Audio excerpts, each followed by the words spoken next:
ഒന്ന് ഒരാളെ പരിചയപ്പെടുത്തണം. വളരെ ഇമ്പോർട്ടൻറ്റ് പേഴ്സൺ. എനിക്ക് personally I take care of marketing of films. ഒരു മാർക്കറ്റിംഗ് എപ്പോഴും സക്സസ്ഫുൾ ആകുന്നത് ഒരു സ്ട്രോങ് ആയിട്ടുള്ളൊരു പ്രൊഡക്ഷനും ഡിസ്ട്രിബ്യൂട്ടറും നമ്മുടെ കൂടെ ഉണ്ടാവുകയാണ്.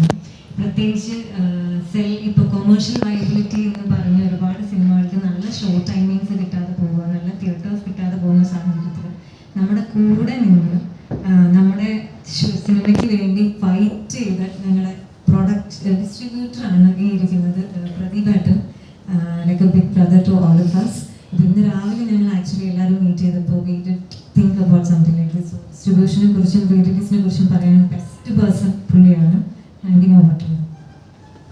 ഞാൻ പ്രദീപയോട് സംസാരിക്കുന്നതിന് മുമ്പ് ഒരു കാര്യം കൂടി പറയാൻ ആഗ്രഹിക്കുന്നു. ഈ സിനിമ ഇത്തരം ഒരു സിനിമ ചെയ്യുന്നതിൻ്റെ ആലോചന വന്നു. അതിനുശേഷം ആനന്ദ് ഒരു വൺ ലൈൻ നമ്മളോട് പറഞ്ഞു. അപ്പോൾ വൺ ലൈൻ വളരെ ഇൻട്രസ്റ്റിംഗ് ആയിരുന്നു. അതിനുശേഷം ഞങ്ങൾ പൈലറ്റ് ഷൂട്ട് ചെയ്തു. ഇതെല്ലാം കഴിഞ്ഞതിന് ശേഷം ആനന്ദ് തിരക്കഥ രചനയിലേക്ക് പോയി. അപ്പോൾ വളരെ മികച്ച രീതിയിൽ തിരക്കഥ ആനന്ദ് എഴുതിക്കൊണ്ടിരിക്കുന്നുണ്ടായിരുന്നു. അപ്പോൾ ഞാൻ വേറൊരു സിനിമയിൽ പ്രധാന വേഷത്തിൽ അഭിനയിക്കുന്നുണ്ടായിരുന്നു. അപ്പോൾ ആ സിനിമയുടെ പ്രൊഡ്യൂസറായി എന്ന് പറഞ്ഞിട്ട് ആ സിനിമയുടെ എക്സിക്യൂട്ടീവ് പ്രൊഡ്യൂസറായിട്ടുള്ള പ്രദീപ് എന്നെ വിളിക്കുകയുണ്ടായി.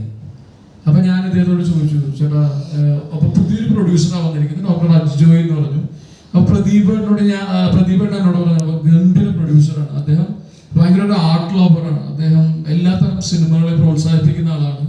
അദ്ദേഹത്തിന് ഇന്റർനാഷണൽ ഫിലിംസ് അല്ലെങ്കിൽ അങ്ങനത്തെ ഫെസ്റ്റിവൽസിനോട് താല്പര്യമുണ്ടെന്നൊക്കെ പറഞ്ഞപ്പോൾ ഞാൻ പ്രദീപിനോട് ചോദിക്കേണ്ടത്, ചേട്ടാ അങ്ങനെയാണെങ്കിൽ ഞങ്ങളുടെ തിയേറ്റർ ഗ്രൂപ്പിലുള്ള ഞങ്ങളുടെ സുഹൃത്തുക്കൾ ഒരു സിനിമയെ കുറിച്ചിട്ട് ആലോചിക്കുന്നുണ്ട്. അത് തിരക്കഥ എഴുതുന്നത് ഞങ്ങളിൽ പെട്ട ഒരാളായിട്ടുള്ള ആനന്ദ് ഏകർഷിയാണ്. ഞങ്ങളൊരു പൈലറ്റ് എപ്പിസോഡ് ഷൂട്ട് ചെയ്തിട്ടുണ്ട്. അത് ഭയങ്കര രസമുണ്ട്. തിരക്കഥ വളരെ മനോഹരമായിട്ട് വന്നിട്ടുണ്ട്. അപ്പോൾ ഞങ്ങൾക്ക് ഈ പറയുന്ന ഡോക്ടർ അജിത് ജോയെ ഒന്ന് മീറ്റ് ചെയ്യിക്കാനുള്ള ഒരു സാധ്യത ഉണ്ടോ എന്നുള്ള കാര്യത്തെ ചോദിച്ചു. അപ്പോൾ ഇപ്പോഴുള്ള ഒരു അവസ്ഥ പലപ്പോഴും ഒരു സാറ്റലൈറ്റ് റേറ്റുള്ള നടനുണ്ടെങ്കിൽ മാത്രമേ പ്രൊജക്ട് ഓൺ ആകുന്നു എന്ന് പറയുന്ന ഒരു സ്പേസും സീനൊക്കെയാണ് ഇപ്പം നടന്നുകൊണ്ടിരിക്കുന്നത്. അപ്പം അന്ന് പ്രദീപേട്ടൻ ഒരു സെക്കൻഡ് കൂടി ഹെസിറ്റേറ്റ് ചെയ്തില്ല. നീ ധൈര്യമായിട്ട് വേടാ, ഞാൻ കണക്ട് ചെയ്ത് തരാമെന്ന് പറഞ്ഞിട്ട് പ്രദീപേട്ടനാണ് എന്നെയും, ഞാൻ അപ്പം തന്നെ ആനന്ദിനെ വിളിച്ചു. ഞാൻ വേറെ എവിടെയും ഷൂട്ട് ചെയ്യായിരുന്നു.